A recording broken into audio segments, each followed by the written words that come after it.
Mike Kern here with Adam Emmenecker for another shootout segment. And Adam, I know you were at the Drake game last night, and let's talk first about the league leader. Bradley's sitting atop the league, and they've been in some close games. They've been in some overtime games, but yesterday against Indiana State was not a close game. They had 66 in the first half, and Bradley hitting on all cylinders for three-point range, and they're leading the nation in three-point shooting. Just to talk about the culmination of putting everything together. I think it just shows the potency of Coach Brian Wardle's offense. And no surprise, preseason first pick in the league. Bradley now sitting at 6-1, had a tough loss to Drake at home, which I thought was a bit of a surprise. I think Drake did a really good job defensively stifling that Bradley offense, but just shows how Brian Wardle's offense, when the floor spacing is as great as it is, has fantastic shooters, 66 points at halftime and 118 in the game. An absolute trounce, a dismantling of Indiana State. Impressive victory for Coach Brian Wardle.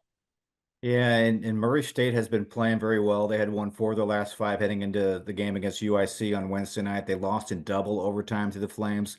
Flames have been a surprise. They were picked last. They are not last. But let's talk about Murray State, Steve Prohm's Racers for a little bit, and they're right there. They're a very talented ball club. Yeah, I think Steve Prohm, this is the best group he's had in the second iteration in Murray, Kentucky. And I think the balance has been really good. Coming into the Iowa road swing and winning at Drake, first time Drake's lost in 29 games at home. And then to follow that up with a 3-point win at Northern Iowa. Terrence Harcum was great in both those games, 20 against Drake, 14 against UNI, been in double figures in both games since. The balance of him being able to score and Jacoby Wood continuing to evolve as a facilitator. He's so solid with the basketball. We know we can score it, but this group is at their best when he is that primary facilitator. AJ Ferguson's been good. Milton's been good. We've seen Applewhite knock down some big threes. I think Ellington is starting to exert himself as well. It's a good roster for Coach Steve Prohm. And I think this Murray State team is going to continue to play better. They're going to be really dangerous and a team no one's going to want to see when we get to Arch Madness. We talked about teams that have improved from last year, and one of those teams is Roger Powell Jr.'s Valparaiso Ball Club. Talk about the Crusaders. They lost at Belmont on Tuesday night, but they have been in a lot of games and are so close to being much better than their record indicates. Yeah, I think, Valpo at the beginning of the year, I was curious to see what their non-conference would look like. And having that opening loss to Liberty, a 20-point loss, was a little bit like, oh man, I thought maybe they'd be a little better. They beat Concordia and then the loss to Cleveland State. And you're wondering, is this kind of more of the same? But I think part of what you've seen from Roger Powell, and we saw this last year too, is just kind of continuing to get better. And I think the resiliency of this Valpo team is significantly improved. I think the roster overall has improved. I like the addition of Tyler Schmidt. He's been getting a heck of a lot more minutes. I like what he brings both in terms of toughness and the offensive punch, the ability to shoot the ball. Jefferson De La Cruz Monegro, I think, has just given an ability to get downhill and an athleticism that they really didn't have last year. And all right, as well as coming and kind of being that primary facilitator, has just really fit well in that role, averaging over 10 a game. And of course, freshman of the year last year, Cooper Schwieger, has taken a step up in the right direction. They're going to need him to take a leap to start to move from, close loss against Drake, overtime loss to Bradley, to turn those into wins. But I definitely like what I'm seeing in Valparaiso, the Beacons, a different team than we saw under Coach Roger Powell last year. Yeah, they were down at Belmont on Tuesday by 16 in the first half. They came back, took the lead in the second half. Yeah. Very resilient ball club, and Illinois State shows some of that resiliency too. They're sitting at 2-5, but they've had some tough luck. They've had some injuries, and you just had them against Drake.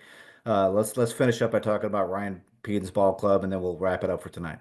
I mean, just like if you look at their losses, so you unpack the 2-5, and obviously a tough position right now, but it was a buzzer beater that Carter Witt hit at Belmont. It was the buzzer beater that they just came off against Northern Iowa, losing at home with Titan Anderson finishing that one, and then losing the game against UIC. Johnny Kinzinger was out of that one. Chase Walker only played 2 minutes because he was injured a couple minutes into the game. So you look at those three losses, and those 1, 2, 3. Yes, those three losses. And now the close loss to Drake had their chances, really gritty, tough toward the end of that one, just couldn't make enough plays to get over the hump. but at 2-5, a lot of work to be done to try to get into the win column. Again, I really like what I'm seeing out of this Illinois State group in terms of how their roster's coming together, what they show in spurts. Chase Walker's been awesome, but Coach Ryan Pedon's got a lot of work to do to rise up in those Valley standings. Yeah, we got a lot of work to do the rest of the season. We're 7 games in. We've got 13 conference games left, and it's going to be a wild ride to the very finish. And right now, as you mentioned earlier, Bradley on top, and they're chased by a lot of teams right behind them.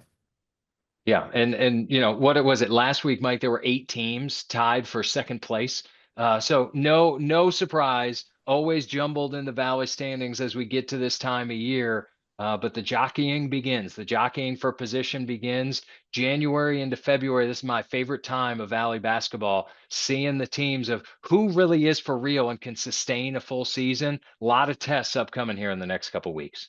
Saturday will be a big day in the Valley. And Adam, thank you very much again for joining us tonight. We'll talk to you soon.